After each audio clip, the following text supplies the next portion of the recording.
Welcome student. আজকে আমি আলোচনা করব ভারতের বিদেশ নীতির নির্ধারণে ক্রিয়কদের ভূমিকা, অর্থাৎ কারা কারা ভারতের বিদেশ নীতি নির্ধারণ করেন সে সম্পর্কে আলোচনা।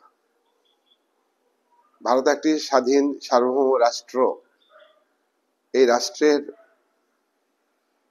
আভ্যন্তরীণ সার্বভৌমিকতা আছে, আর আভ্যন্তরীণ সার্বভৌমত্বকে বজায় রাখবার জন্য ডোমেস্টিক পলিসি ভারত সরকার নির্ধারণ করে, ভারত রাষ্ট্র নির্ধারণ করে। অন্যদিকে ভারতের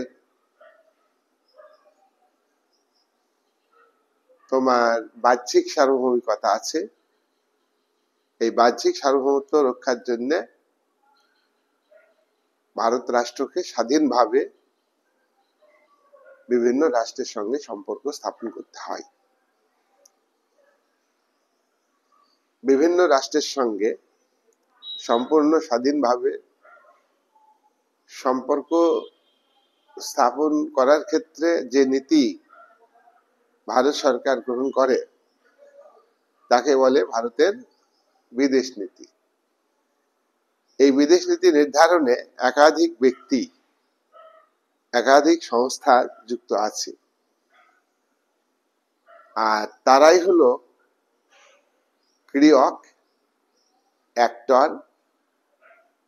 আবার সামগ্রিকভাবে যারা অ্যাক্টর, ক্রিয়ক, তারা কিন্তু দুটি ভাগে বিভক্ত। একটি হচ্ছে স্টেট অ্যাক্টর আর একটা হচ্ছে নন স্টেট অ্যাক্টর। ভারতের বিদেশ নীতি নির্ধারণের ক্ষেত্রে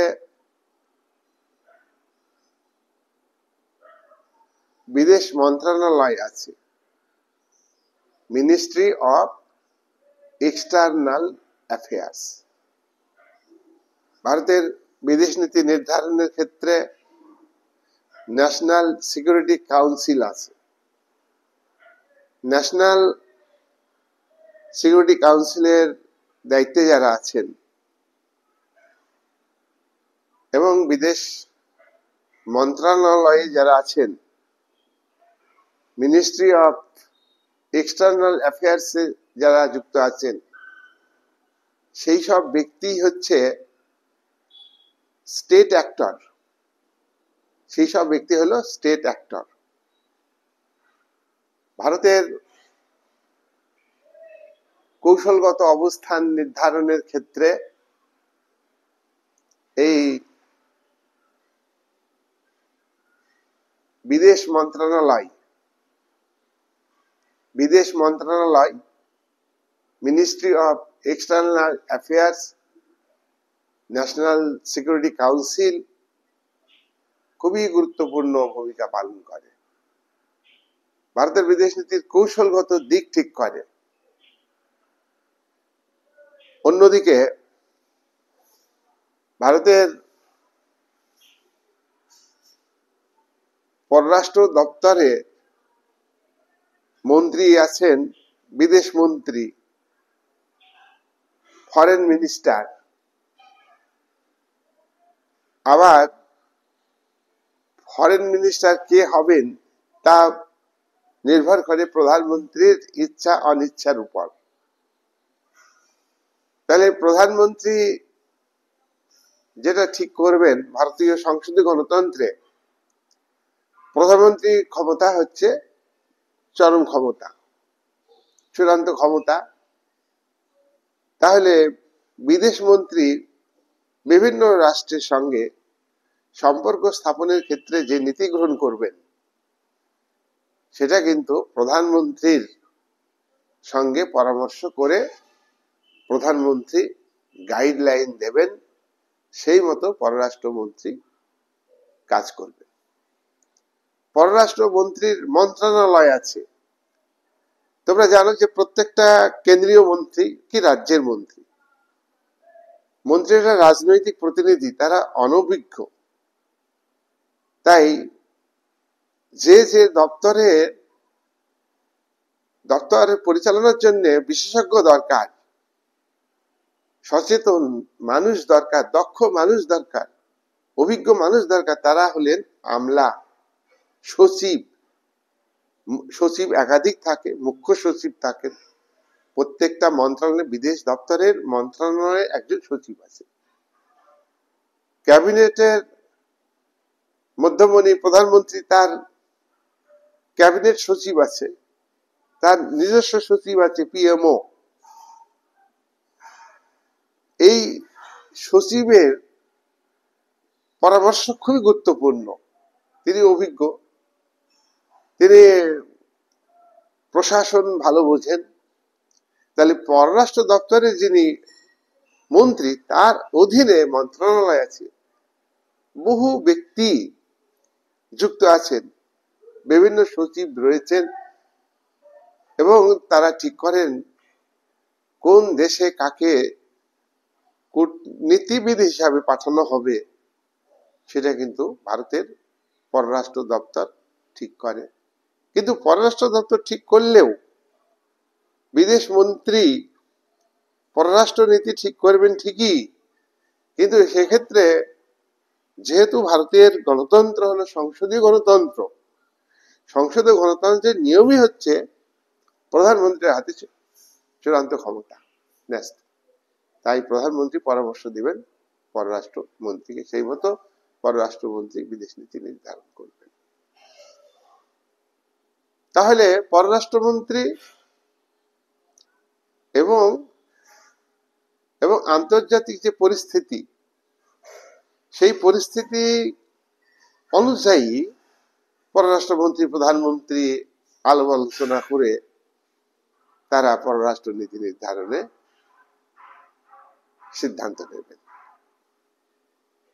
সংসদের রাজনৈতিক প্রতিনিধি যারা, সংসদ মানে লোকসভা, যে পার্লামেন্টের নিম্নকক্ষ, সেখানে বিদেশ সংক্রান্ত বিষয়ে বিল নিয়ে আসবেন বিদেশ মন্ত্রী। সেখানে তর্ক হবে, বিতর্ক হবে, আলোচনা হবে এবং ভোটাভুটির মাধ্যমে সিদ্ধান্ত হবে। তারপরে সেই বিলটা, ফরেন পলিসি সংক্রান্ত বিল, রাজ্যসভায় যাবে, সেখানেও তর্ক বিতর্ক হবে এবং সংখ্যাগরিষ্ঠের ভোটে সিদ্ধান্ত গৃহীত হবে। তারপর বিলটা দুটি কক্ষে পাশ হওয়ার পরে রাষ্ট্রপতির কাছে যায়। রাষ্ট্রপতি সই করলে বিদেশ সংক্রান্ত বিষয়ে যে নীতি, সেই নীতিটা নির্ধারিত হয়। তাহলে আমরা এখানে দেখছি লোকসভার সমস্ত সদস্যদের একটা ভূমিকা আছে। তবে কি, সংসদীয় গণতন্ত্রের নিয়মই হচ্ছে সংখ্যাগরিষ্ঠের জোরে ক্ষমতাসীন দল বা সরকার তারা সেই বিদেশ নীতিটা নির্ধারণ করে। বিরোধীরা বাধা দিলেও সেখানে গৃহীত হবে না।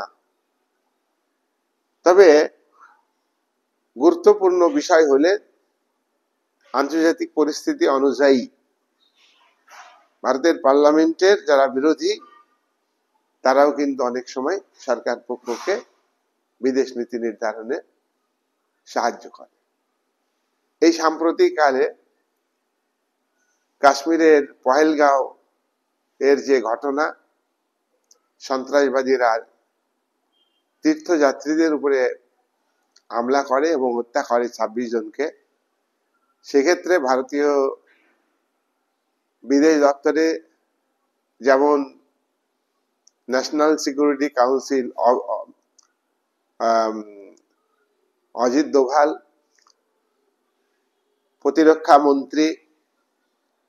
প্রতিরক্ষা মন্ত্রী সক্রিয় হন,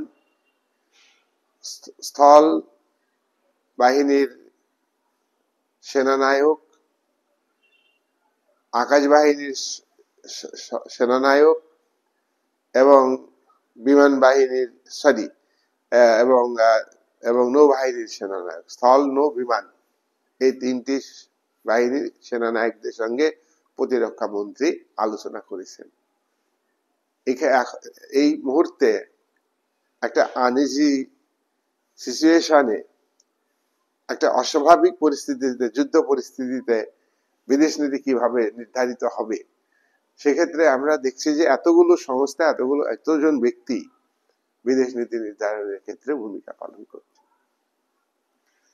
সংসদীয় গণতন্ত্রের নিয়মানুযায়ী বিদেশ নীতি নির্ধারণের ক্ষেত্রে মূল ক্ষমতা প্রধানমন্ত্রী এবং এবং এবং দপ্তরের, পররাষ্ট্র দপ্তরের মন্ত্রী, তিনি হলেন বিদেশ মন্ত্রী, তিনি কিন্তু যুক্ত। আবার প্রতিরক্ষা মন্ত্রী তিনি স্থল নৌ বিমান বাহিনীর সঙ্গে আলোচনা করে বিদেশ মন্ত্রকের সঙ্গে, বিদেশ মন্ত্রীর সঙ্গে আলোচনা করে বিদেশ নীতি নির্ধারণ করেন। সেটা যুদ্ধ পরিস্থিতি হলে এটা করতে হয়। এবং স্বাভাবিক অবস্থাতেও এই সমস্ত ব্যক্তির মধ্যে, এই সমস্ত দপ্তর, এই সংস্থার মধ্যে যোগাযোগ থাকে। তাহলে কেন্দ্র সরকার বিদেশ নীতি নির্ধারণে গুরুত্বপূর্ণ ভূমিকা পালন করে। কূটনৈতিক নীতি নির্ধারিত হয় এবং সেখানে দেশের যুক্তরাষ্ট্রীয় কাঠামোতে সীমান্তবর্তী রাজ্যগুলির মতামত নিয়ে কোনো সীমান্ত চুক্তি হয়, সেখানেও বিদেশ নীতি নির্ধারণে রাজ্যের মতামতকে ভারতে গুরুত্ব দেওয়া হয়। এগুলো হচ্ছে তোমার স্টেট অ্যাক্টরস। আমরা বিদেশ নীতি নির্ধারণের ক্ষেত্রে তাহলে বিষয়টাকে আমরা যদি পয়েন্ট আকারে তুলে ধরি তাহলে ভালো হবে। 1 নাম্বার পয়েন্ট, আমি যেটা আগেই বলেছি, আবারও বলছি, 1 নাম্বার পয়েন্টে বলবে বিদেশ মন্ত্রক, মিনিস্ট্রি অফ এক্সটার্নাল অ্যাফেয়ার্স, কেন্দ্রীয় সরকার বিদেশ নীতি নির্ধারণে তোমার বিদেশ দপ্তর রয়েছে, দপ্তরের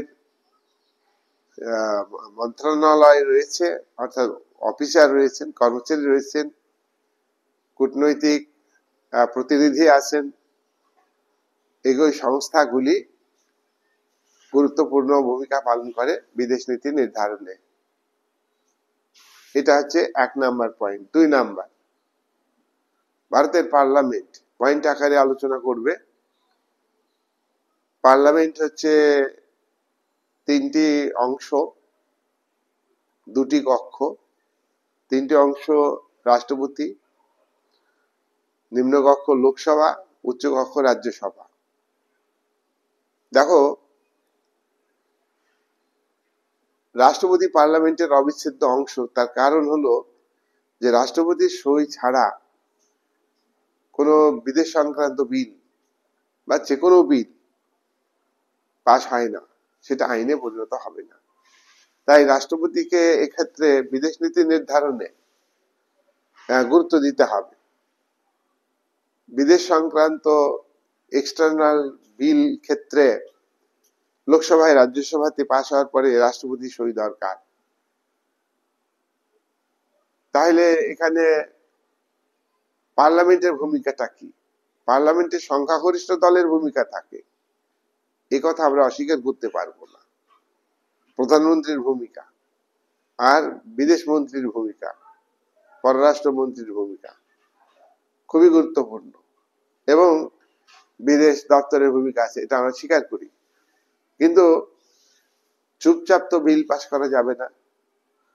লোকসভাতে বিল উত্থাপিত হলে সেখানে বিলের উপরে আলোচনা হবে, তর্ক হবে, বিরোধীরা মতামত দেবে, বিরোধীরা যুক্তি দিয়ে সরকারের কোনো ত্রুটি থাকলে তুলে ধরবে, এবং সরকারও কিন্তু যদি কোনো ত্রুটি থাকে এবং বিরোধীদের বক্তব্য যুক্তিসঙ্গত হয়, তাহলে বিলের কাটছাট করতে পারবে, সংশোধন করতে পারবে, করে বিলটাকে আবার আলোচনায় ফেলতে পারবে।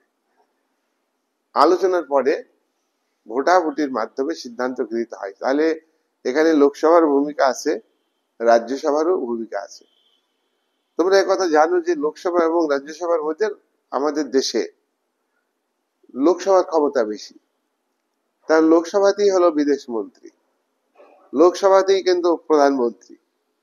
এক কথায় এটাকে আনুষ্ঠানিক একটা ভাবে আমরা বলছি যে বিদেশ নীতি নির্ধারণে পার্লামেন্টের ভূমিকা আছে।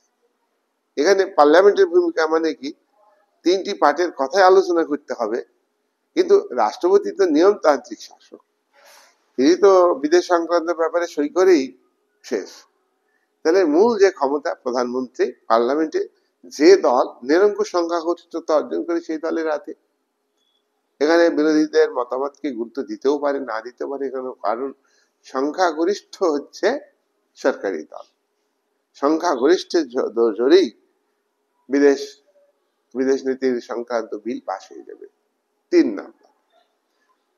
নাম্বার ভারতের বিদেশ নীতির ক্ষেত্রে অ্যাক্টর বা ক্রীড়ক হিসাবে ভূমিকা পালন করে তোমার ফেডারেল পররাষ্ট্র দপ্তর।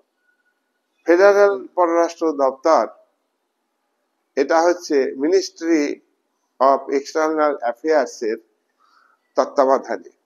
এক্ষেত্রেও কিন্তু দেখো বিদেশ যে দপ্তর, পররাষ্ট্র দপ্তর, তার ভূমিকা বেশি। এই বিদেশ দপ্তরের তত্ত্বাবধানে আনুষ্ঠানিক বা অনানুষ্ঠানিক ভাবে আঞ্চলিক পররাষ্ট্র বিষয়ক অফিস থাকবে। যেমন রাজ্যে, পশ্চিমবঙ্গ কি অন্য বিভিন্ন রাজ্যে পররাষ্ট্র দপ্তরের অফিস থাকবে বিদেশ নীতির ক্ষেত্রে। বিদেশের অফিস থাকবে, বাংলাদেশ রাষ্ট্রের হাই কমিশন আছে, পশ্চিমবাংলার কলকাতাতে আছে, এরকম কিন্তু থাকতে পারে। তো এটা হলো ফেডারেল পররাষ্ট্র দপ্তর। কেন্দ্রে পররাষ্ট্র দপ্তর আছে, আবার রাজ্যগুলিতেও কেন্দ্রীয় সরকার প্রয়োজন মনে করলে আঞ্চলিক ভিত্তিতে পররাষ্ট্র বিষয়ক অফিস বা দপ্তর তৈরি করতে পারে। তাহলে আমরা ফেডারেল পররাষ্ট্র দপ্তরের মধ্য দিয়ে এটা লক্ষ্য করছি যে বিদেশ নীতি নির্ধারণে রাজ্যেরও ভূমিকা আছে। 4 নাম্বার পয়েন্ট কি, জাতীয় নিরাপত্তা পরিষদ। এই পাকিস্তানের সঙ্গে যে অঘোষিত যুদ্ধ হলো, তোমরা দেখেছো বারবার মিটিং হচ্ছে। এনএসসি, ন্যাশনাল সিকিউরিটি কাউন্সিল, এটা হলো উপদেষ্টা সংস্থা, এদের বিশেষ জ্ঞান থাকে। আবারও বলছি, ন্যাশনাল সিকিউরিটি কাউন্সিল, এর আগে যেমন সার্জিক্যাল স্ট্রাইক হয়েছিল, প্রধানমন্ত্রী জানতেন, পররাষ্ট্রমন্ত্রী জানতেন, আর ন্যাশনাল সিকিউরিটি কাউন্সিলের উপদেষ্টা যিনি অ্যাডভাইস দেন, অজিত দোভাল, তিনি প্রধানমন্ত্রীর সঙ্গে পরামর্শ করেছেন এ ব্যাপারে যে এই পরিস্থিতিকে মোকাবেলা করতে গেলে সার্জিক্যাল স্ট্রাইক করতে হবে। পাকিস্তানের মদতপুষ্ট যারা সন্ত্রাসবাদী ভারতের অভ্যন্তরে, কাশ্মীরে, পাঞ্জাবে বিভিন্ন জায়গায় হামলা চালিয়েছে, বহু ক্ষতি করেছে, বহু সন্ত্রাসমূলক কাজ পাকিস্তান রাষ্ট্র ইন্ধন দিয়ে সন্ত্রাসবাদীদের কাজে লাগিয়ে, তাহলে একে শাস্তি দিতে হবে। পাকিস্তানের ভিতরে গিয়ে সন্ত্রাসবাদকে গুড়িয়ে দিতে হবে, সেটাই কিন্তু করেছে। প্রথম আক্রমণ কিন্তু 9টি সন্ত্রাসবাদী ঘাঁটি। এখানে ন্যাশনাল সিকিউরিটি কাউন্সিলের উপদেষ্টা অজিত দোভাল,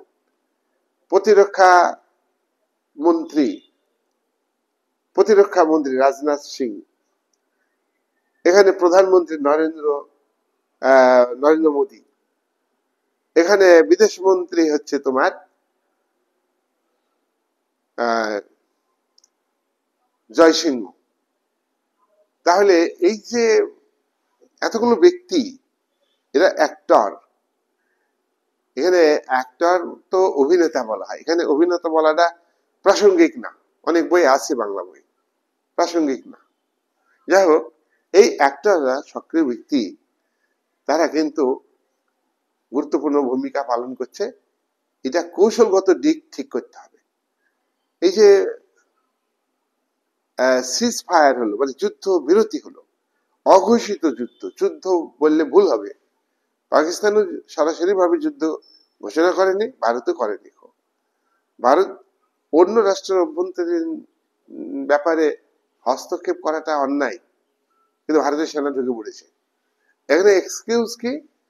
এখানে এক্সকিউজ হচ্ছে সন্ত্রাসবাদীদের মারতে হবে, এটা হলো এক্সকিউজ। যেমন আমেরিকা বহু জায়গায় দেখবে তার বিদেশ নীতিতে যে সন্ত্রাসবাদকে দমন করবার জন্য সেনা পাঠায়। এই যে আফগানিস্তানে 2001-এ সেনা পাঠিয়েছে আমেরিকা, 2 লক্ষেরও বেশি সেনা পাঠিয়েছিল, এবং সেনা সেখানে ছিল। এই 2020-তে সেনা প্রত্যাহার করেছে। তাও আফগানিস্তানের তালিবান সরকার এসে চাপে পড়ে প্রতিকূল পরিস্থিতি দেখে সেনা প্রত্যাহার করেছে। ইরাকে এখনো আছে। তাহলে আমাদের দেশের যে বিদেশ নীতি, সেখানে কিন্তু কি কৌশল নিবে, এই হিসাবে ভারতবর্ষের 140 কোটি প্রায় মানুষই চেয়েছিল পাকিস্তানকে একদম গুড়িয়ে দিই। যুদ্ধ কখনই ভালো নয়, দেশের অর্থনীতিতে চাপ পড়বে, জিনিসপত্রের দাম বাড়বে, প্রয়োজনে করতে হবে। সন্ত্রাসবাদীরা বাইরে চলে গেছে, তার দেশে আশ্রয় নিয়েছে, এবং বড় বড় ঘাঁটি, তোমার 9টা ঘাঁটিকে ভেঙে দিয়েছে, বহু সন্ত্রাসবাদীকে মেরেছে, ভারত অ্যাটাক করেছে। তাহলে এই যে বিদেশ নীতির এই জিনিসটা সিদ্ধান্ত নিয়েছে, এখানে যুক্ত আছে তোমার এনএসসি, অর্থাৎ ন্যাশনাল সিকিউরিটি কাউন্সিল, উপদেষ্টা সংস্থা, জাতীয় নিরাপত্তা সংস্থা। জাতীয় নিরাপত্তা মানে ভারতের সার্বভৌমত্বকে রক্ষা করার ক্ষেত্রে এই সংস্থা গুরুত্বপূর্ণ ভূমিকা। এর সঙ্গে যারা যুক্ত তারা অ্যাক্টর, তারা ক্রিয়ক, বোঝা গেল? তারা আমরা সামগ্রিকভাবে বিদেশ নীতির নির্ধারক। ওই নামে মাত্র বিদেশ দপ্তর বিদেশ নীতি নির্ধারণ করবে, পররাষ্ট্রমন্ত্রী নির্ধারণ করবে, তাদেরকে ছোট করছি না, কিন্তু এখানে জাতীয় নিরাপত্তা পরিষদের বিরাট ভূমিকা আছে। 5 নম্বর ক্রীড়ককে, অ্যাক্টরকে, দ্য স্টেট অ্যাক্টর। এনএসসি হচ্ছে ন্যাশনাল সিকিউরিটি কাউন্সিল, ওটা স্টেট অ্যাক্টর, বোঝা গেল? প্রধানমন্ত্রী, পররাষ্ট্রমন্ত্রী রাজনৈতিক প্রতিনিধি, এবং এরা স্টেট অ্যাক্টর। এরা বিদেশ নীতির নির্ধারণের দিক নির্দেশ করে, কোন দেশের সঙ্গে সম্পর্ক তৈরি করতে হবে। এই যে ভারতবর্ষে এখন একটা টালমাটাল অবস্থা আছে, তার কারণ চীনের সঙ্গে ভারত বৈঠক করলো। কারণটা কি? আমেরিকা খুবই চোখ রাঙাচ্ছে ভারতের উপরে। আমেরিকা কখনোই ভারতের বন্ধু হতে পারে না। একমেরুবাদী রাজনীতি যখন চালু হলো 1991 সালে বিশ্ব রাজনীতিতে, ঠান্ডা যুদ্ধের অবসান ঘটলো, দ্বিমেরুবাদের অবসান ঘটলো। দুটি মেরু থেকে একদিকে হচ্ছে আমেরিকা, আরেকদিকে হচ্ছে সোভিয়েত রাশিয়া, দুটো মেরু ছিল। সোভিয়েত ভেঙে চুরমার হয়ে গেল, তাহলে আমেরিকা হচ্ছে সারা পৃথিবীতে রাজত্ব করতে লাগলো, আধিপত্য বিস্তার করতে লাগলো। তাহলে সেই মুহূর্তে ভারত আগেকার যে বিদেশ নীতি, সোভিয়েতের সঙ্গে যে বন্ধুত্ব ছিল, সেইটা কিন্তু বজায় রাখতে পারলো না। ভারতের বিদেশ নীতিতে ব্যাপক পরিবর্তন আসলো।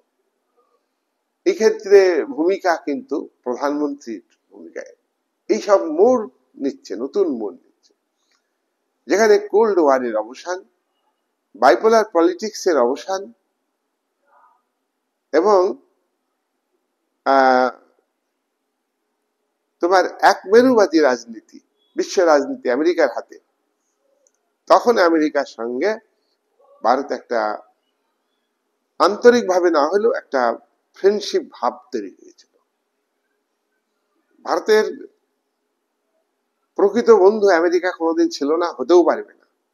তবে আমি নিশ্চিত ভাবে বলতে পারি না, বিশ্ব রাজনীতি এতটাই গতিশীল, বিশ্ব রাজনীতিতে স্থায়ী বলে কিছু হয় না, রাজনীতিতেই স্থায়ী বলে কিছু হয় না, তাই আমি এই মুহূর্তে বলবো না।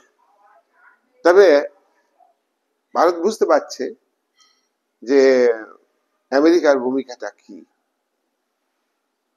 শুল্ক চাপিয়েছে ভারতের উপরে 50%, ব্রাজিলের উপরে চাপিয়েছে, তাহলে এতটা, এবং পাকিস্তানের সঙ্গে সুসম্পর্ক রাখছে। এই যে স্ট্র্যাটেজি ঠিক করা, সেখানে ন্যাশনাল সিকিউরিটি কাউন্সিল, জাতীয় নিরাপত্তা পরিষদ, তার সঙ্গে যুক্ত অফিসাররা, প্রধানমন্ত্রী, প্রধানমন্ত্রী সচিব,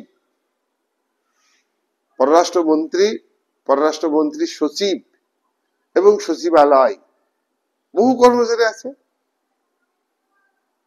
এইভাবে তারা ভারতের বিদেশ নীতিটাকে ঠিক করছে। 6 নম্বর, 6 নম্বর হচ্ছে মিডিয়া, গণমাধ্যম। মিডিয়া কাকে বলে জানো তোমরা? গণমাধ্যম খুব গুরুত্বপূর্ণ বিদেশ নীতি নির্ধারণে। তোমরা দেখেছো যুদ্ধের আবহাওয়া তৈরি হলে আমেরিকা ধমকানো চমকানো পরিবেশ তৈরি করলে, সিজ ফায়ার করার জন্য পাকিস্তান ভারতে যখন অঘোষিত যুদ্ধ হয়েছে, আমেরিকা বিশেষ উদ্যোগ নিয়েছে। তখন কি ভারতের বিরোধীরা এটা চায়নি, জনগণও চায়নি। জনগণ আশা করেছিল যে পিওকে, পাকিস্তান অকুপাইড কাশ্মীর, ভারত দখল করে নিক এই সুযোগে। 1971-এর যুদ্ধে পূর্ব পাকিস্তানের জনগণ যখন স্বায়ত্তশাসনের দাবি তুলেছিল, তখন পাকিস্তানের প্রেসিডেন্ট ইয়াহিয়া খাঁ লাখো লাখো সেনা মোতায়েন করে পূর্ব পাকিস্তানের জনগণকে হত্যা করে, বহু নারী ধর্ষণ করে, বহু বাড়ি ঘর বাড়ি জ্বালিয়ে পুড়িয়ে দেয়। ভারত সেখানে মানবতার, মানব অধিকার রক্ষার অজুহাতে, এবং পাকিস্তানও ভারতকে আক্রমণ করেছিল, যুদ্ধ হলো পাকিস্তানের সঙ্গে। সেখানে কি হলো? সেখানেও ভারতবর্ষের মানুষ আশা করেছিল যে পাক অকুপাইড কাশ্মীরটা দখল নিবে ভারত সরকার। এখানে ভুল হয়ে গেল বিদেশ নীতির ক্ষেত্রে।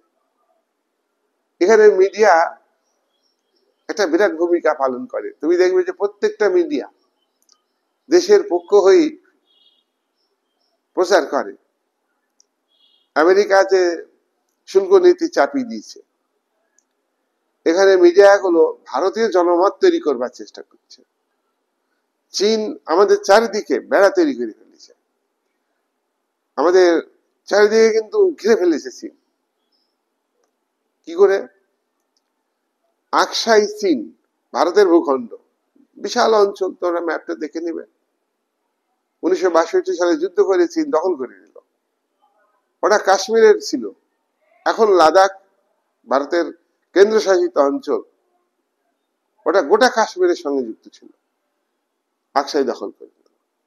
তিব্বত, তিব্বতের ধর্মগুরু ভারতের কাছ থেকে সাহায্য চেয়েছিল, ভারত দিতে সমর্থ হয়নি, রাজি হয়নি।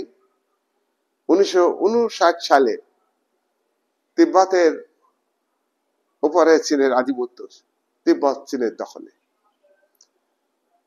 চলে এসে নেপালে।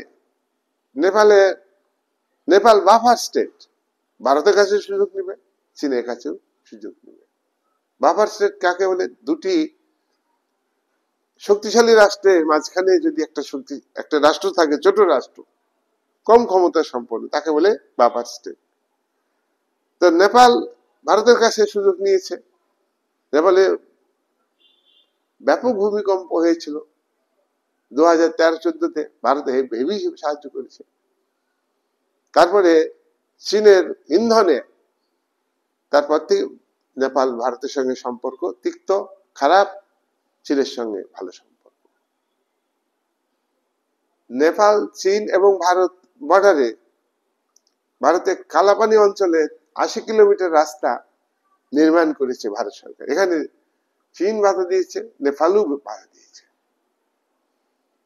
তাহলে তুমি দেখো নেপালের আধিপত্য, ওই দিক থেকে উত্তরে সব আধিপত্য। এবার সিকিমটাকে চীন তাদের ভৌগোলিক ম্যাপে দেখায়, সিকিমকে চীনের ভূখণ্ড হিসাবে দেখানো হচ্ছে। অরুণাচল প্রদেশ, কিন্তু সিকিম তো 1975 সাল ভারতের অঙ্গরাজ্যে পরিণত হয়েছে। তার আগেও সিকিমের ভারতের সঙ্গে অন্যভাবে আধিপত্য ছিল।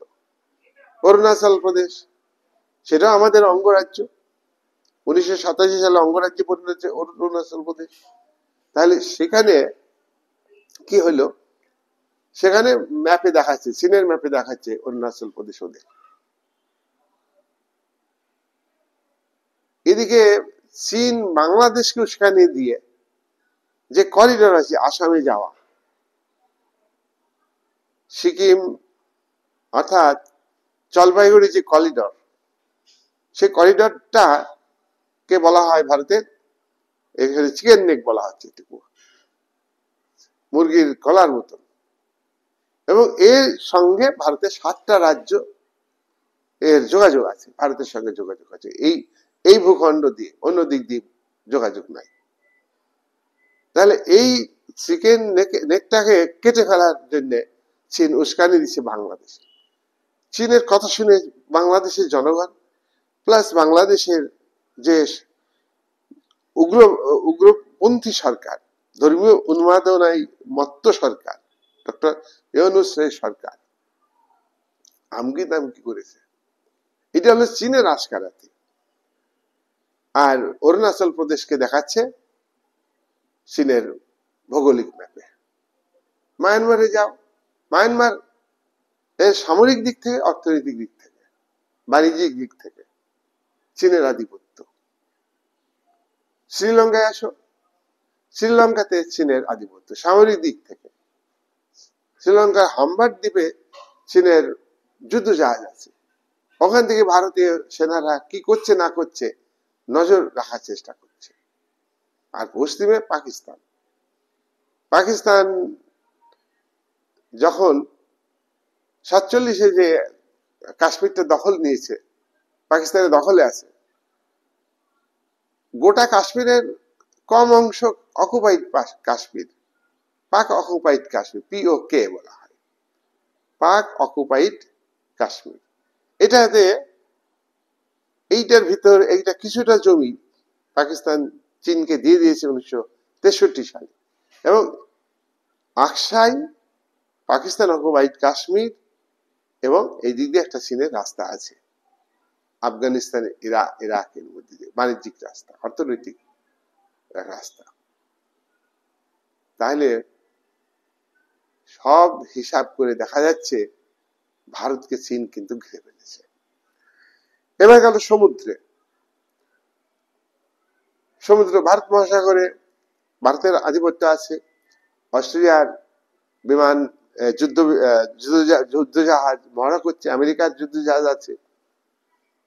চীন ঢুকে তার আধিপত্য বিস্তার করবার চেষ্টা করছে। চীনকে প্রতিরোধ করবার জন্য আমেরিকা, অস্ট্রেলিয়া, ভারত সম্মিলিতভাবে প্রচেষ্টা চালাচ্ছে। এই ভারত মহাসাগরের উপর চীনের আধিপত্য হলেই ভারতের অবস্থা কিন্তু খুব কঠিন হয়ে যাবে। যাই হোক, এরকম বিভিন্ন সংকটের সময়, সংকট আছে চীনের সঙ্গে, চীন আর আমেরিকার মধ্যে দ্বন্দ্ব আছে। আমেরিকা এখনো একটা সুপার পাওয়ার স্টেট, আমেরিকা সব দিক মিলিয়ে 1 নম্বর শক্তি পৃথিবীতে। তাহলে সেই সব বিষয়গুলো ভারতের মিডিয়া প্রচার করছে। এবং চীন যখন ভারতের উপরে নিষেধাজ্ঞা জারি করে সময় সময়, তখন চীনের দ্রব্য ভারতীয়রা কিনতে চায় না, ব্যবসায়িকরা রাস্তায় তার গুডস, দ্রব্য ফেলে দেয়। চীন আমাদের দেশে সাইবার ক্রাইম করবার চেষ্টা করেছে, দিল্লি এনসে করেছে, বিভিন্ন অফিসে হ্যাক করেছে। প্রতিনিয়ত চীন কিন্তু আমাদের শত্রুতা করছে, সেখানে পাকিস্তানের মাধ্যমেই বেশি, আবার নিজেও তার বিস্তারিত যে সীমানা আছে আমাদের সেখানে কিন্তু করছে। এইগুলো মিডিয়া কিন্তু প্রচার করছে। তাই ভারতবর্ষের বিদেশ নীতির ক্ষেত্রে মিডিয়া কিন্তু খুবই গুরুত্বপূর্ণ ভূমিকা পালন করে। মিডিয়ারাও কিন্তু অ্যাক্টর। এই 2020 সালে চীনের লালফৌজ লাদাখের গালওয়ান অঞ্চলে ঢুকে পড়ে এবং তাঁবু খাটিয়ে ওরা থাকতে শুরু করে। 1996 সালের চুক্তি অনুযায়ী চীনের সীমান্তে অস্ত্র ব্যবহার করবে না, চীনের লালফৌজও করবে না, ড্রাগন বাহিনী করবে না, আর ভারতীয় সেনারাও অস্ত্র ব্যবহার করতে পারবে না। এই চুক্তি অনুযায়ী মুখে আলোচনা করে বলতে গেছিল, তখন ওরা রেডি ছিল। সেখানে বিভিন্ন ধরনের স্টিকার ছিল, লাঠি ছিল, তার মাথায় তোমার পেরেক লাগানো ছিল। ভারতীয় সেনাদের হত্যা করে, ভারতীয় সেনারা হাতাহাতি লড়াই ওদেরকে হত্যা করে। এখানে কিন্তু প্রতিরক্ষা মন্ত্রী, প্রধানমন্ত্রী গালওয়ানে গিয়েছিলেন সেনাদের উৎসাহ উদ্দীপনার জন্য, এবং আন্তর্জাতিক ক্ষেত্রে যোগাযোগ করলে বিভিন্ন দেশ, শক্তিশালী দেশগুলো ভারতকে সমর্থন করেছিল। ভারত হুমকি দিয়েছিল যে এরপরে যদি চীন বাড়াবাড়ি করে তাহলে ভারত যুদ্ধের জন্য প্রস্তুত। যুদ্ধের জন্য প্রস্তুত, পাল্টা আঘাত দেবে যখনই বললো, তখন চীন কিন্তু থমকে গেল। তখন ভারতের সাপোর্ট ছিল, ভারতের পক্ষে রাশিয়া, আমেরিকাও সাপোর্ট দিয়েছিল, ইসরায়েল সাপোর্ট দিয়েছিল, সৌদি আরব সাপোর্ট দিয়েছিল, বিভিন্ন দেশ ভারতকে সাপোর্ট করেছিল। ইংল্যান্ড, ফ্রান্স, জার্মানি সব দেশ সাপোর্ট করেছিল। তাহলে এগুলো যে এই বিষয়গুলো মিডিয়া কিন্তু প্রচার করে জনগণের মধ্যে। পররাষ্ট্র নীতি সরকার কি নিচ্ছে, কোন দেশের সঙ্গে কি সম্পর্ক স্থাপন করবে, ভারতের জাতীয় স্বার্থ কতটা যুক্ত, এবং অন্য দেশের যে অ্যাগ্রেসিভ মানসিকতা, আগ্রাসী মানসিকতা, আক্রমণাত্মক দৃষ্টিভঙ্গি, আক্রমণাত্মক ভূমিকা, সঙ্গে সঙ্গে মিডিয়াগুলো প্রচার করে, ভারতীয় মিডিয়াগুলো এখানে। এবং মিডিয়াগুলো ভারতের জনমতকেও আবার সরকারকে জানায়। অ্যাক্টর যে যারা, বিদেশ নীতি নির্ধারক যারা, যতগুলো সংস্থা, স্টেট অ্যাক্টর, মানে রাষ্ট্রীয় সরকার সংস্থা, তাদের সবাইকে জানায় কিন্তু জনগণের মতামতটা কি। যেমন জনগণের মতামত, পাকিস্তান বিরোধী মানসিকতা আছে ভারতে, চীন বিরোধী মানসিকতা আছে ভারতে, আমেরিকার বিরোধী মানসিকতা ভারতে আছে। আমেরিকা ভারতের বহু ক্ষতি করবার চেষ্টা করছে, ইতিহাস ঘাটলে তোমরা বুঝতে পারবা। বাংলাদেশ স্বাধীন হলো যখন, আমেরিকা 7টা যুদ্ধ জাহাজ বঙ্গোপসাগরে পাঠিয়েছিল ভারতকে অ্যাটাক করবার জন্য। সেখানে পূর্বতন সোভিয়েত ইউনিয়ন 40টা যুদ্ধ জাহাজ ভারতের পক্ষে পাঠিয়েছিল, তাই কিন্তু আমেরিকার যুদ্ধ জাহাজ ফিরে যেতে বাধ্য হয়েছে। তাহলে এই যে দিকগুলো খুব কঠিন, কিন্তু বিদেশ নীতি নির্ধারণে ক্রীড়কদের একটা বিরাট দায়িত্ব আছে, বিরাট দায়িত্ব আছে। অর্থনীতি ফল করতে পারে, আর যুদ্ধের এফেক্ট খারাপ, আন্তর্জাতিক পরিস্থিতি, আন্তর্জাতিক সমর্থন যদি না থাকে তাহলে খুব মুশকিল।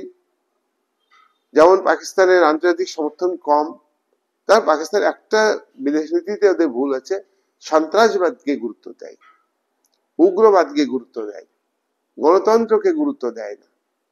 গণতন্ত্র কোনো দেশেই নাই, সাধারণ মানুষের গণতন্ত্র নাই ঠিকই, কিন্তু যেটা হলো গণতান্ত্রিক একটা মোড়ক। ও আমেরিকা গণতন্ত্রের কথা বলছে, ব্রিটেন, ফ্রান্স, ভারত ডেমোক্রেটিক সিস্টেমের কথা বলছে। ডেমোক্রেটিক সিস্টেম চালু আছে মানে যে সাধারণ মানুষের রুজি রোজগার আছে তা নয়, কিন্তু সাধারণ মানুষ শোষিত বঞ্চিত সব কাঠামোতেই। যাই হোক, ভারতের বিদেশ নীতিতে তাহলে মিডিয়ার একটা বিরাট ভূমিকা আছে জনমত সম্পর্কে। সরকারি যারা অ্যাক্টর বিদেশ নীতি নির্ধারণের সঙ্গে যুক্ত তাদেরকে জানাই। 7 নম্বর, যুক্তরাষ্ট্রীয় কাঠামোতে ভারতের বিদেশ নীতি নির্ধারণে রাজ্যগুলির ভূমিকা আছে। এই তোমরা জানো, তিস্তা নদীর উপরে যে বাঁধ আছে, এ ব্যাপারে বাংলাদেশ জল চাই, ভারত জল দিবে, নিজের স্বার্থ বজায় রেখে জল দিবে।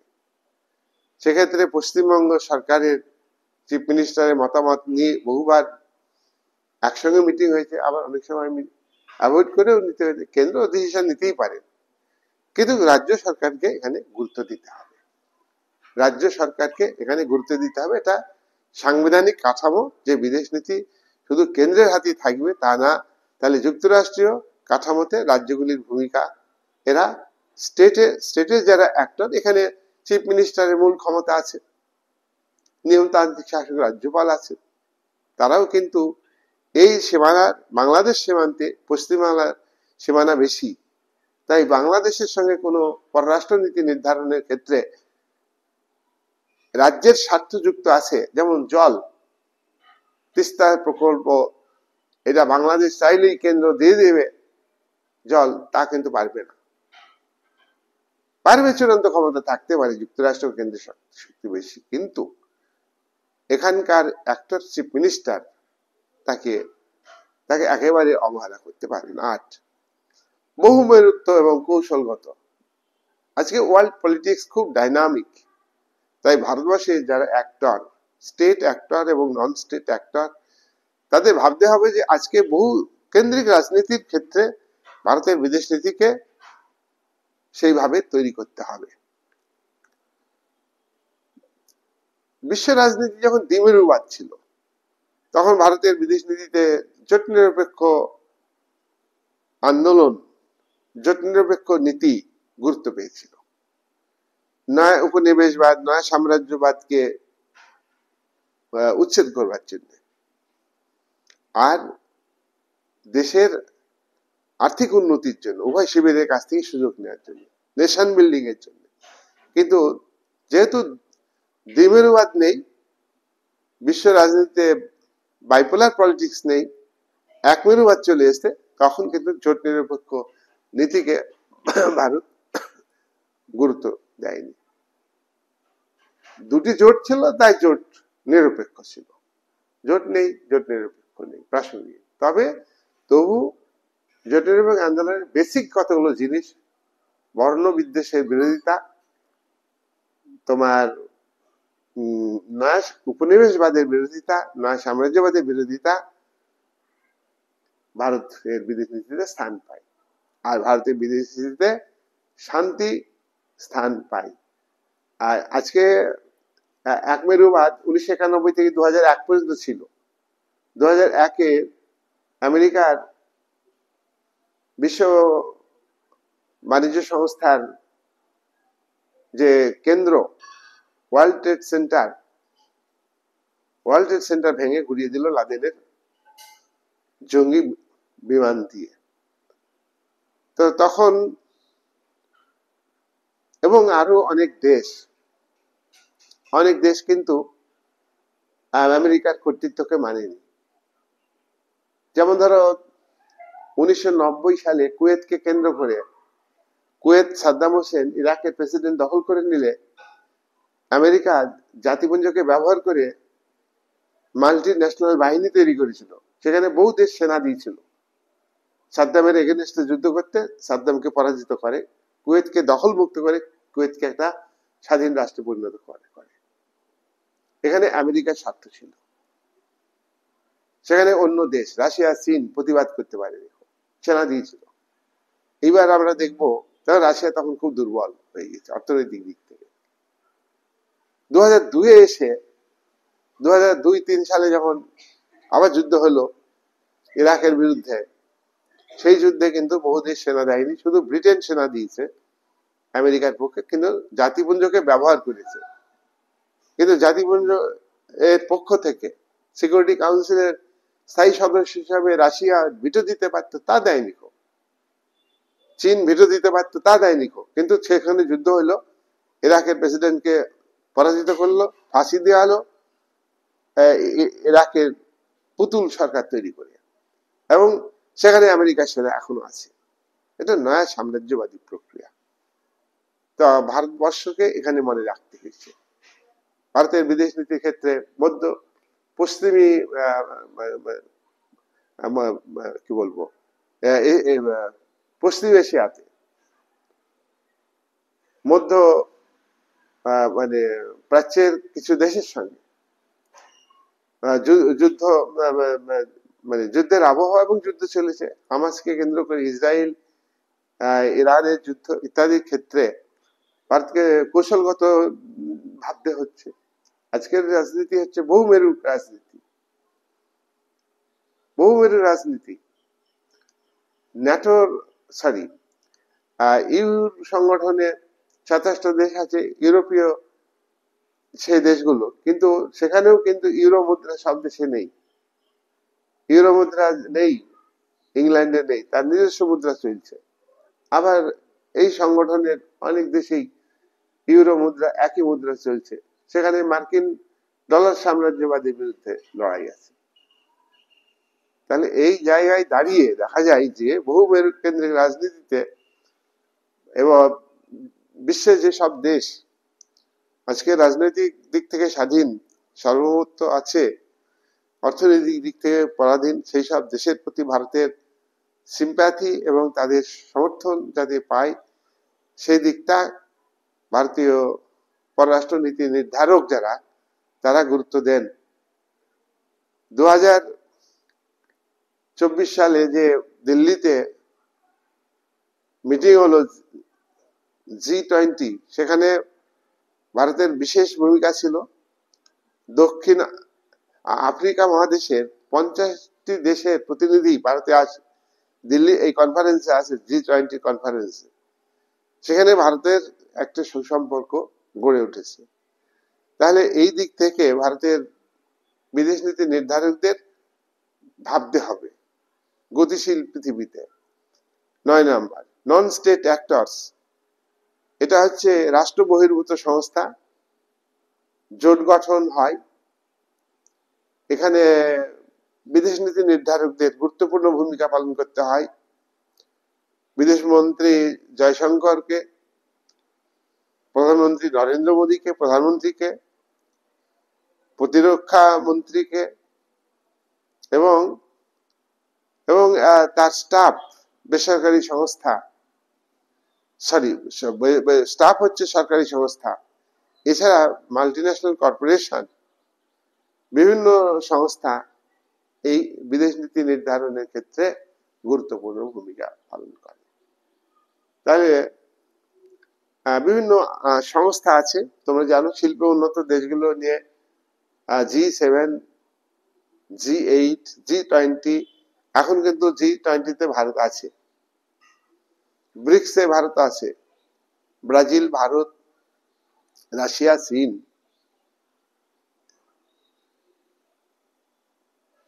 ব্রাজিল, ভারত, রাশিয়া, চীন, দক্ষিণ আফ্রিকা, এই দেশগুলো ব্রিক্সে আছে। এই সবগুলো ভারতের বিদেশ নীতিতে বিরাট ভূমিকা পালন করছে।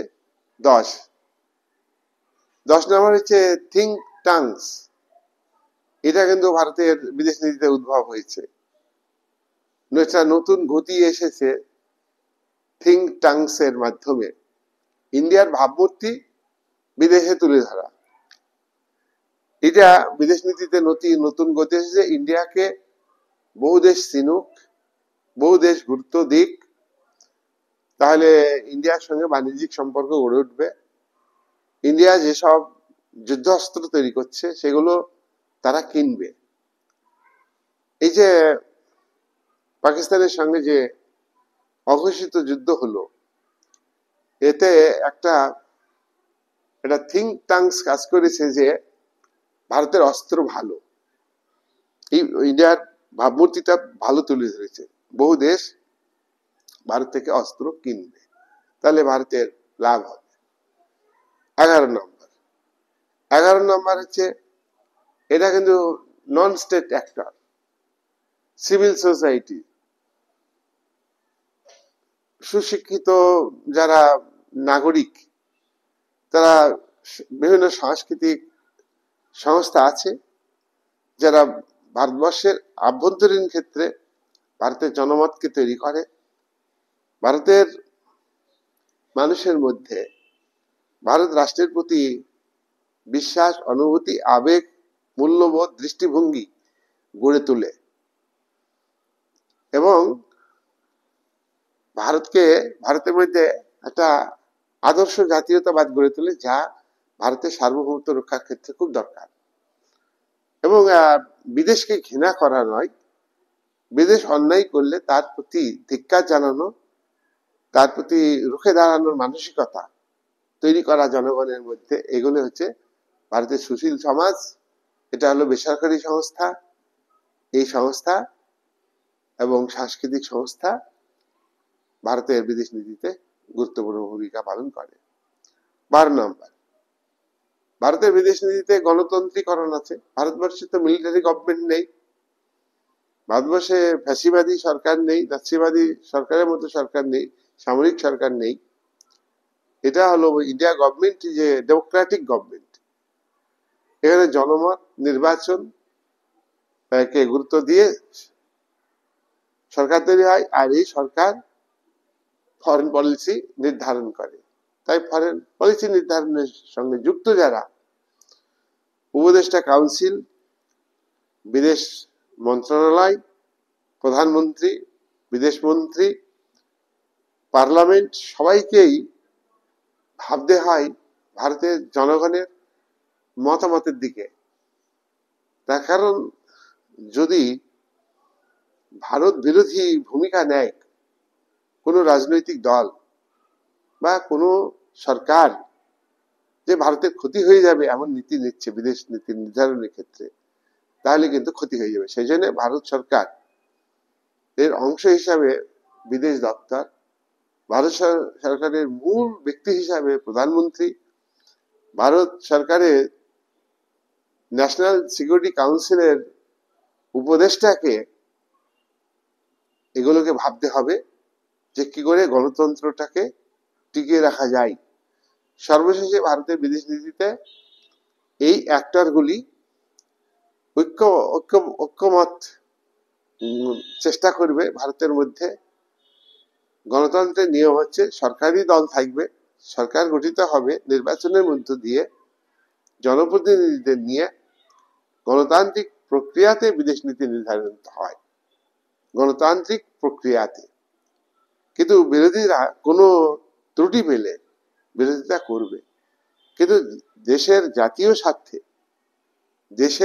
স্বার্থে ভারতের জাতীয় শক্তি বৃদ্ধি করবার ক্ষেত্রে, বাণিজ্যের শ্রীবৃদ্ধি করবার জন্য, দেশের মান সম্মান মর্যাদা আন্তর্জাতিক পরিস্থিতিতে ভারতের ভাবমূর্তি যাতে ভালো হয়, সেক্ষেত্রে বিরোধী দল একমত হবে।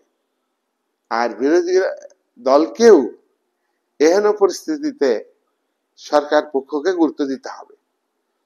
তাই যখন একটা আনইজি কন্ডিশন তৈরি হয়, অ্যাবনর্মাল সিচুয়েশন হয়, বা